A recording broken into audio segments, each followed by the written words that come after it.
Okay, isang pagpalang araw uli sa ating lahat, mga kapatid, sa ating mga tagapakinig. Nawa ang araw na 'to ay maging pagpapala sa ating lahat habang pinag-aaralan natin ang salita ng Panginoon. Ito pong muli ang Kohelet Ministry na naghatid sa atin ng salita ng Panginoon. Last meeting, pinag-usapan natin yung pananampalataya na puwedeng makapagligtas sa atin at meron palang false faith at merong true faith na tinatawag. At sa pamamagitan ng pag-aaral natin, nakita natin na mahalaga yung ang pananampalataya natin ay nagmumula sa pakikinig sa aral ng ating Panginoon. So mahalaga po yung statement na yon, kaya nga sa atin maraming pananampalataya sa sanlibutan pero hindi po aral ng Panginoon ang tinuturo nila. Kaya mahalaga po yung suriin natin yung mga nagtuturo sa atin, ito ba'y tagapangaral ng Panginoon o hindi. Kasi ang sabi ni Pablo sa Romans 10:17, ang pananampalataya ay bunga ng pakikinig at makakapakinig lamang kung may mga ngaral tungkol sa ating Panginoon. Kaya nga sa atin, tayo ay nag-aaral ng salita ng Panginoon dahil sa gusto nating magkaroon ng buhay na walang hanggan. Kaya kung ang matatanggap natin ay hindi aral ng Panginoon, pwede tayong maging relihiyoso pero wala tayong kaligtasan. So, ang number one ministry natin sa YouTube nito ay matanggap natin yung katuruan kung paano tayo maliligtas. At kung titingnan natin ay maliwanag ang instruction ng banal na kasulatan ay nakasulat dito kung paano tayo maliligtas. So, ang ating response sa ginawang pagliligtas ng Panginoon, una yung faith, yung pananampalataya. At napag-usapan natin kung anong klaseng pananampalataya.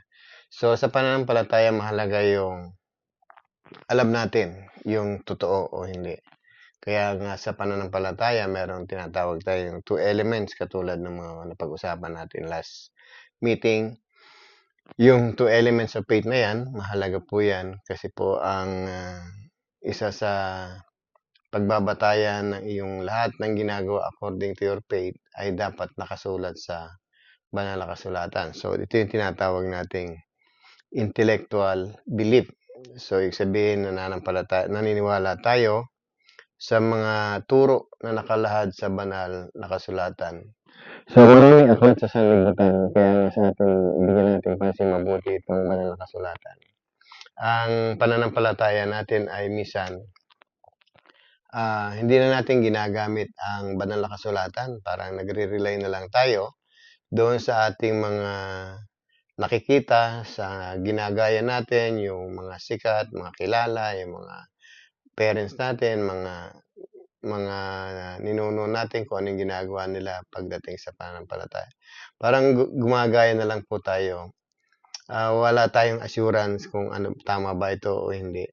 Kaya sa atin, malalaman mo yung false teaching kung alam natin na kung alam mo rin yung true teaching. Kaya nga, hindi yung pwedeng sabihin na mali ang isang tao kung hindi mo alam yung tamang pananampalataya.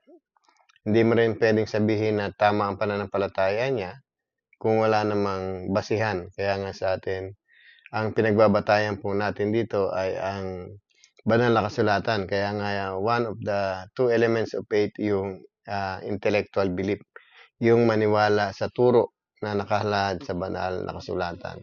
So maraming pag-aaral na ang ginagawa ng marami. Meron silang mga Bible study, meron silang umaattend sila sa church, nakikinig sila ng homily o sermon.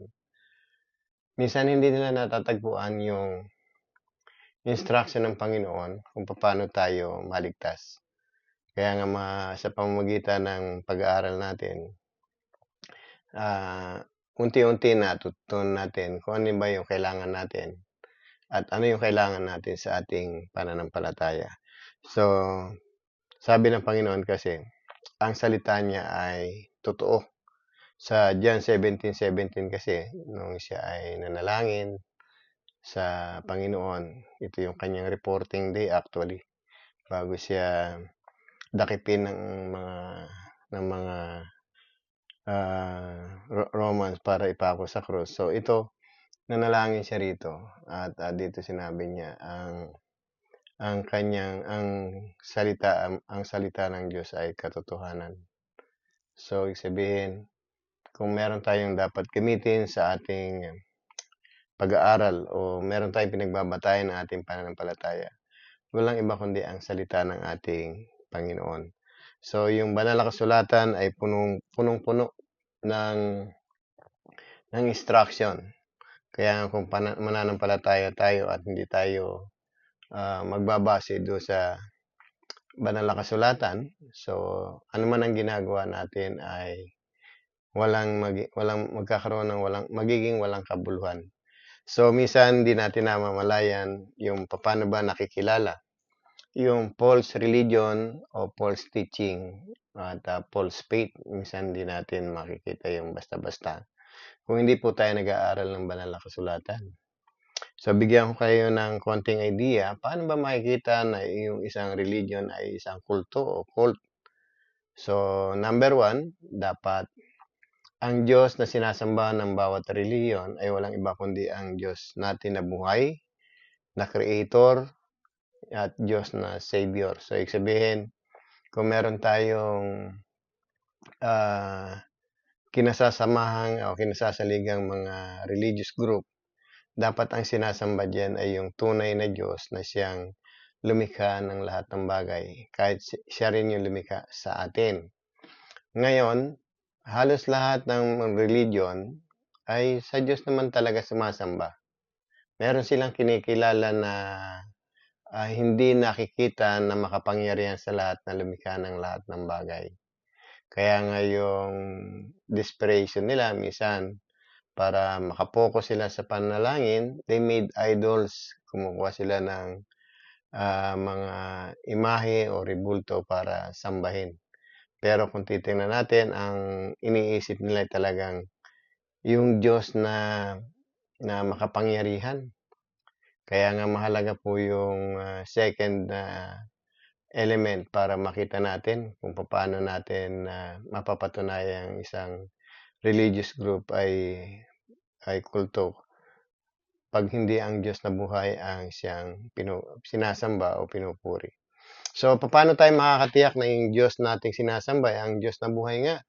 So kailangan pa natin para mapatunayan natin ang ating religious organization o yung samahan ay totoo, dapat it is Bible based. Ibig sabihin, andun ka na sa first step, alam mo na dapat sambahin ang Diyos na buhay. So ngayon, dahil nga doon sa intellectual belief na tinuturo natin, dapat nakabase ito sa banal na kasulatan. Walang ibang makapagtuturo sa atin kung sino yung tunay na Diyos at ano talaga yung description niya, sino siya, maliban sa banal na kasulatan. Kaya nga pag ang ginamit natin ay hindi banal na kasulatan, so tiyak na hindi tayo makakakilala doon sa tunay na Diyos. Alam natin na ang Diyos ay true creation, nagpakilala siya, kaya nga lahat ng tao sumasamba sa Diyos dahil doon sa mga nilikha. Kaya nga sa pamamagitan din ng special revelation, ito ay nagbigay siya sa atin ng kanyang salita at sa pamamagitan ng mga propeta, sa pamamagitan ng kanyang anak o ng mga apostol, nagsalita rin siya sa atin na ang purpose niya, makilala natin siya. At ang Panginoon, nung siya ay nagkatawang tao, ang talagang mission niya ay ipakilala ang Ama na lumilikha ng lahat ng bagay. So mahalaga yung dalawa na yon, yung major element ng ating religion o ng church o ng totoong pananampalataya. Una, dapat ang God natin ay yung creator God na nasa heaven. Pangalawa, dapat Bible-based. Ang basihan natin ay walang iba kundi ang banal na kasulatan. Kasi nga, every time na meron tayong aalamin tungkol sa Diyos, wala tayong idea kung sino siya kasi hindi natin siya nakikita, malayo siya, at wala tayong alam tungkol sa Kanya. But sa pamamagitan ng banal na kasulatan, ito yung nagpapakilala ngayon sa Diyos na hindi nakikita. Kaya nga do'n sa Romans 1:18, ang sabi nga do'n hanggang sumusunod, um, yung Diyos na hindi nakikita ay sabi nga dito, inihayag sa atin, excuse me, sa pamamagitan ng kanyang mga gawa. Kaya nga yung mga nilikha niya nagpapakilala na merong Diyos sa atin. Ang tawag po do'n ay general revelation at, lahat ng tao sa lahat ng dapalap ng daigdig puwede siyang manampalataya sa Diyos dahil sa mga kinreate. Ang problema lang, hindi nila alam kung ano yung idea ng Diyos at hindi nila alam yung kalooban ng Diyos hangga't hindi sila nagbabasa ng banal na kasulatan. So, mahalaga po yung banal na kasulatan at yung minor elements naman ang meron ding dalawa. Because naniniwala ka sa Bible, it is your major element para makilala mo yung tunay na Diyos o yung totoong church ng ating Panginoon.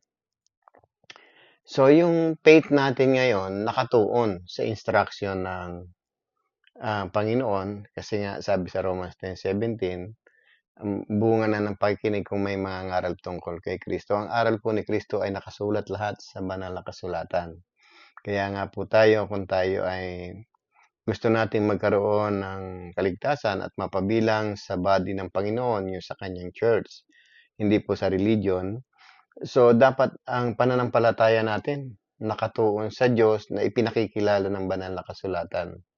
So therefore, kung tayo lahat ng pananalig natin ay nakabase sa nasusulat o sa itinuturo ng Panginoon, then yung practice natin, yung another, yung second na minor element ng ating faith ay yung magkaroon tayo, yung practices natin, may align natin na ito'y tama.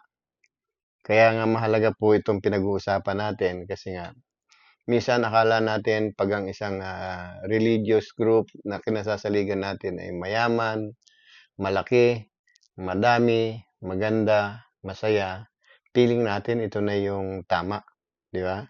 Pero ang hindi natin nalalaman ay yung ano ba yung doctrine nila, ano ba yung katuruan nila, ano ba yung saan ba nila kinukuha yung mga itinuturo nila sa atin and therefore, ano yung mga practices na dapat kong gawin. Mahalaga po yung practices kasi obedience po ang pinakikilala ng mga practices natin eh.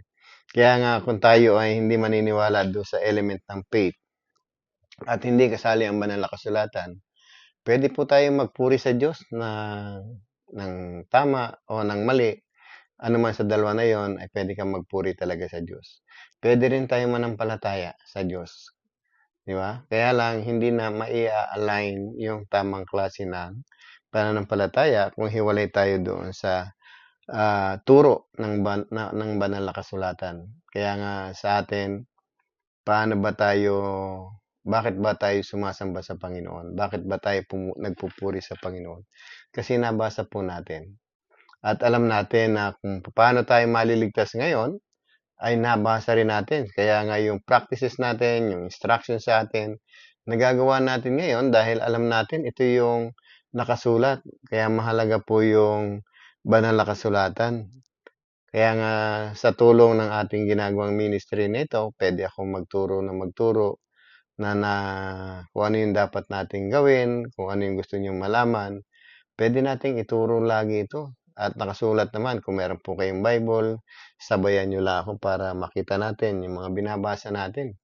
So, mahalaga yung salita ng Panginoon. Kaya nga yung element ng faith na yan, yung intellectual belief, diyan po nakabase yung tamang exercise natin, tamang pananampalataya natin, at lalo higit yung tamang kaalaman pagdating sa pananalig sa Diyos.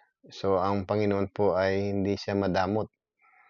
Kaya nga nung siya ay nagkatawang tao, ang sabi, isulat mo ito. O para bang pinakikita sa ating mga apostol na ito yung ituturo nyo pagdating ng panahon na imagine natin 3 years silang kasakasama ng ating Panginoon. Kaya nga kung meron tayong reliable source na pagkukunan ng mga aral ng Panginoon, number one itong mga apostol na ito. Kaya nga si Juan bilang apostol ng ating Panginoon, sabi niya, ang salita mo ay katotohanan, sabi sa ating Panginoon. ang salita ng Diyos ay totoo, mapapakinabangan sa pagtuturo ng katotohanan. Sabi nga do'n ni Pablo sa 2 Timothy, ah, magagamit sa pagpapabulaan ng maling aral at pag-akay sa matuwid na pamumuhay. So kung titingnan natin, napakaganda ng benefits nung nag-aaral ng salita ng Panginoon. So another element of faith, sabi nga rito, yung obedient faith. So ngayon, yung practices natin, may align natin ngayon. Kasi nabasa po natin ito yung itinuturo ng Panginoon. For example, yung sabi ng Panginoon, humayo kayo at gawin niyo alagad ko ang lahat ng bansa. Bautismuhan niyo sila. So, kung titingnan natin dito, marami tayong nakikitang example lang po na baptism. Ang baptism po ng iba ay sprinkling o yung buhos-buhos. Pero ang baptism po na tinuturo sa atin as a Christian baptism, para matanggap mo yung grace, immersion. So, kung wala tayong idea kung ano yung nasusulat, pwede tayong i-receive natin yung baptism o yung forgiveness through laying hands. Pagpe-pray lang tayo para bang maliligtas na tayo o mapapatawad tayo sa kasalanan. Minsan meron pong mga ganong klase ng practices. At itaas mo lang iyong kamay, kasali ka na sa katawan ng ating Panginoon o bahagi ka na ng katawan ng ating Panginoon. So, hindi po ganun ang sinasabi ng banal na kasulatan. Kaya nga dito sa obedient faith, ang sabi rito, sundin ang turo ni Kristo. So, yung turo ay nakasulat sa banal na kasulatan. Kaya magkasama po sa faith natin, yung paniniwala sa nakasulat sa banal na kasulatan at sumunod doon sa turo ng banal na kasulatan. Kaya nga yung mahalaga yung meron kang perfect faith na tinatawag. Narinig mo na, nakita mo na ito'y tama, nasa Biblia nakasulat, turo ng ating Panginoon, at sinunod mo pa. Kaya nga kung makikita mo kung kulto ang isang group, pag ang practices nila, una, sala. Bakit sala? Kasi hindi ito nakatuon sa aral ng Panginoon. Kasi nga, yung pananampalataya natin ay hindi nakabase doon sa tinuturo ng ating Panginoon. Na siyang nagtuturo sa atin para tayo ay nandun sa tamang klase ng pananalig o pananampalataya. So, akala natin minsan pag mayaman na, malaki na, tama na. Pero magsuri po tayo mga kapatid. Kasi ang pagpunta sa buhay na walang hanggan ay personal. Pwedeng yung maraming tao sa loob ng church na yan ay may tama, hindi lang naibabahagi sa atin, pero kasama mo sila, pero ikaw hindi ka nakatitiyak kung tama yung sayo, kasi wala ka naman talagang narinig na aral tungkol sa ating Panginoon para iyong masunod. Kaya mahalaga yung gagawin mo ngayon para masunod natin. Ang maganda po dito, sabi doon sa Revelation o doon sa Pahayag, chapter 1, verse 3. Sinasabi ng Panginoon dito kasi kung sino yung mapalad eh. Sabi po rito ng Panginoon, mapalad ang bumabasa ng aklat na ito, ang nakikinig sa hulang inihayag dito at tumutupad sa nasusulat dito sapagkat lahat ng ito ay malapit ng maganap. So, para tayo maging mapalad o para tayo maging successful sa ating journey, sa ating pananampalataya sa Panginoon. So, hindi lamang pala tayo dapat nakikinig. So, dapat nagbabasa rin tayo. Sabi nga, mapalad yung bumabasa. So, bakit kailangan magsama yung pakikinig at pagbabasa? Kasi po pwedeng magturo sa atin yung tao na walang basihan kung saan niya kinuha yung tinuturo niya. Kaya mahalaga po yung katulad ng ginagawa natin. Kung meron kayong Biblia, sabayan niyo ako lagi. Kaya nga kung tayo ay nabasa natin ngayon at narinig pa, so posibleng makasunod na tayo sa nasusulat. Kaya nga yung pagbabasa naman kung walang pakikinig, mahirap din. Kasi pwede naman nating basahin ang Biblia ng cover to cover, pero hindi po natin maunawaan. Kaya nga hindi sisibol yung faith. Magkakaroon lang tayo ng information, magkakaroon lang tayo ng knowledge, pero yung sumibol yung faith sa atin, hindi po mangyayari kasi nga sabi nga sa Romans 10:17, ang pananampalataya ay bunga ng pakikinig kung may mangangaral tungkol kay Kristo. Kaya nga dito, kapag nabasa natin at napansin natin na ito pala talaga yung sinasabi nung nagtuturo sa akin. So, ang dapat ko palang gawin ay tuparin ang lahat ng sinasabi rito. Sabi, ah, mapalad ang bumabasa ng aklat na ito at ang nakikinig sa hulang hayag dito at tumutupad sa nasusulat dito. So, mahalaga po yung obedient faith, yung sundin ang mga katuruan. So, ano man ang nabasa natin, natiyak mo ng tama kasi napakinggan mo, may nagpaliwanag sa iyo na ito'y tama. And then, hindi mo ito tinupad, wala ring saysay. Kaya nga ang sabi, ang mapalad ay yung bumabasa, nakikinig at tumutupad. So, kasama pa yung pagsunod. Kaya nga, ang warning ni John dito, si John kasi sumulat ng payag.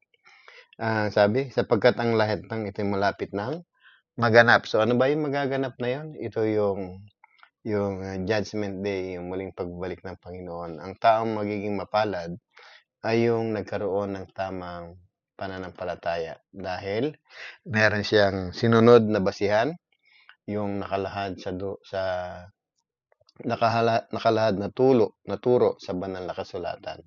So, ibig sabihin yung nabasa natin at napakinggan at saka sinunod natin. So, laging isama natin yung banal na kasulatan kasi dito po yung magbibigay ng right direction sa atin para tayo ay magkaroon ng totoong pananalig. Kaya nga sa pagsunod natin sa Panginoon, sabi rito sa John 20, verse 30 to 31.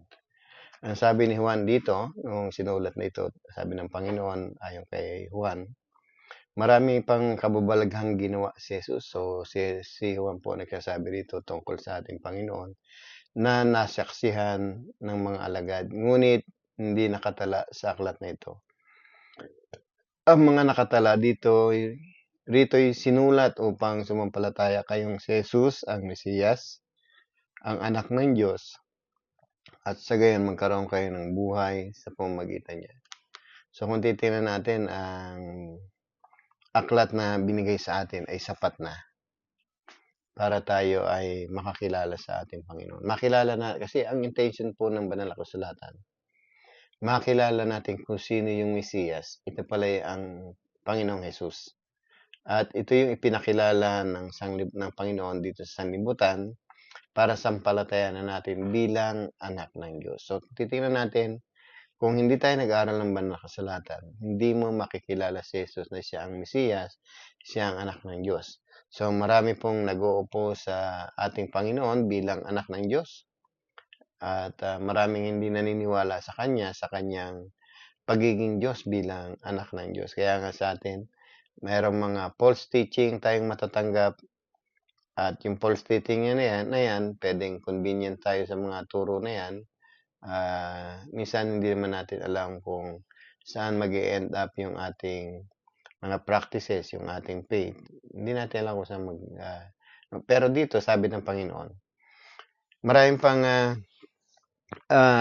ginawang kababalaghan ng Panginoon na hindi nakatala sa aklat na ito. Pero yung mga nakatala sa aklat na ito, ang sabi gano'n, ay sapat na upang sumampalataya kayong si Jesus ang Mesiyas at ang anak ng Diyos. At sa gayon, sabi rito, magkaroon kayo ng buhay sa pamamagitan niya. Ano ba itong buhay na pinag-usapan dito? Ito po yung buhay na walang hanggan. Ito po yung magkaroon tayo ng katagumpayan bago tayo umalis sa sanlibutan ito. Kaya nga sa mga turo ng ating Panginoon, ang sabi nga, kung lahat isusulat natin ayon sa John 21:25, ang sabi nga rito ni John, at marami pang ginawa si Jesus na kung susulatin lahat, inaakala kong hindi magkakasya kahit sa buong daigdig ang mga aklat na masusulat. So, napakabuti talaga ng Panginoon. Hindi niya nilahat. Hindi niya ipinasulat lahat yung mga ginawa ng Panginoon. Pero itong konting ito, sapat na ito para tayo ay magkaroon ng buhay na nagmumula sa Kanya. Gusto niyo muna magkaroon ng buhay na nagmumula sa Kanya? So, pag-abalahan po natin itong banal na kasulatan kaya nga, yung pananampalataya na walang, ah, gawa o yung walang para bang hindi makapagdudulot sa atin ng kaligtasan, ito yung pananampalatayang hindi nakakilala sa ating Panginoon. Kilala lang natin ang Panginoon in a sense na alam natin na merong Christmas, kaya nga may mga Christmas party kasi sine-celebrate ng halos buong mundo ang pagkasilang ng Panginoon. Pero yung purpose niya, hindi natin alam. Yung instruction niya, hindi natin din alam. Kaya nga kung tayo ay naniniwala sa Panginoon, dapat sana sa pamamagitan ng aklat na ito. Kaya nga sabi rito, ang sabi nasulat ang mga nakatala rito ay sinulat upang sumampalataya kayo sa Panginoon, upang makilala natin siya at magkaroon tayo ng buhay na nagmumula sa Kanya. Imagine natin, ang instruction ng Panginoon sa atin ayon sa Romans 8:1 para hindi tayo maparusahan ay yung makaisa natin siya. And then hindi din natin alam kasi nga wala naman nagtuturo sa atin. Kasi hindi tayo nagkaroon ng intellectual belief at hindi rin tayo nagkaroon ng obedient faith. So, paano sayang yung ating pagiging mabait, sayang yung ating pagpipigil sa paggawa ng kasalanan. So, masasayang lahat yung ating pinagpagalan na nagiging walang kabuluhan dahil sa wala tayong idea kung ano yung sinasabi ng Panginoon. Kaya nga once again, sabi ng Panginoon sa Matthew 7:21, hindi lahat ng tumatawag sa akin Panginoon, Panginoon ay papasok sa karya ng langit, kundi yun lamang sumusunod sa kalooban ng aking amang nasa langit. Kaya nga nung siya ay nagturo dito sa lupa, itinuro niya yung mga bagay na dapat nating gawin para matupad ang kalooban ng Ama. Inisa-isa niya talaga. At isa itong pananampalatayang pinag-uusapan natin. Ito nga yung response natin sa ginawang pagliligtas ng Panginoon. Lahat ng maliligtas ay tumugon doon sa instruction ng Panginoon. Tumugon doon sa ginawang pagliligtas niya. Kaya nga sa atin, parang tennis. Matapos ibalik sa atin ng Panginoon yung bola, naasa atin na ngayon yung bola para ibalik sa Kanya. Parang dumating ang Panginoon dito, binagbigay ng kaligtasan at may kaligtasan na. So, nasa mga tao na yung chance nila, yung malaking pag-asa nila para sila ay maligtas. Kaya nga yung kaligtasan na yan, sabi ko nga last meeting, kahit may pangalan na yan, kahit para sa iyo yan, hanggat hindi mo ito natatanggap, hanggat hindi mo ito pinaniniwalaan, hanggat hindi ka sumusunod sa mga turo ng Panginoon, hindi mo matatanggap itong kaligtasan ito. Bagamat ito'y offer na para sa iyo. Ang problema lang, wala pa sa iyo ito personally. Kaya may mga turo ang Panginoon para matanggap natin personally yung ginawa ng Panginoon. Kasi ang kaligtasan ay para sa lahat. Buong mundo niligtas niya, pero yung lahat na nasa loob ng mundong ito, meron silang kanya-kanyang pananalig. Meron silang kanya-kanyang responsibility para matanggap yung kaligtasan na ginawa ng Panginoon. Kaya nga napakabuti ng Diyos eh. Hindi niya ginawang lahat ng ginawa niya. Isulat dito, imagine mo, pasang-pasa mo yung isang buong mundong aklat sa dami. Ito sa ganitong maliit na aklat na dadala natin. Kaya nga napakabait ng Panginoon sa atin eh. Kaya nga sa pamamagitan ng banal na kasulatan, sapat na ito para magkaroon tayo ng buhay na walang hanggan. So, yung pananampalataya natin, dapat nakatuon o nakabase sa nasusulat at yung ating pagsunod nakabase rin ayon sa nasusulat o sa turo ng ating Panginoon. So, kaya nga sa ganitong pagkakataon, hopefully na muli nakapagdulot ako sa inyo ng konting kaalaman. So, tandaan natin yung two elements of faith. Dapat meron tayong paniniwala na sa turo na nakalahad sa banal na kasulatan. Pangalawa, dapat sundin natin ang mga turo ng ating Panginoon na nakasulat sa banal na kasulatan. So, mahalaga po yung dalawa na yun para tayo, nakatitiyak tayo na yung ating pananampalataya ay magkakaroon ng resulta. Ang resulta nito ay buhay na walang hanggan ayon sa ating Panginoon. So, sa susunod pag-aralan natin mga kapatid ang ano ba yung maidudulot ng pananampalataya? So, minsan di natin alam, bakit kailangan manampalataya? Ano yung aking makukuhang benefits dito? So, ito po yung pag-usapan natin sa episode 46. So, malayo-layo na rin ang ating narating mga kapatid. Hopefully, na patuloy tayong mag-aral pa. At ang pangako ko habang ako ay nabubuhay, patuloy akong maghahayag ng salita ng Panginoon kahit sa maiksing oras lang. Kahit 30 minutes lang kada linggo, okay na po yun. So muli ay pagpalain tayong lahat ng Panginoon. Naway ang kapurihan ay sa Diyos lamang. God bless po sa ating lahat. See you again next week.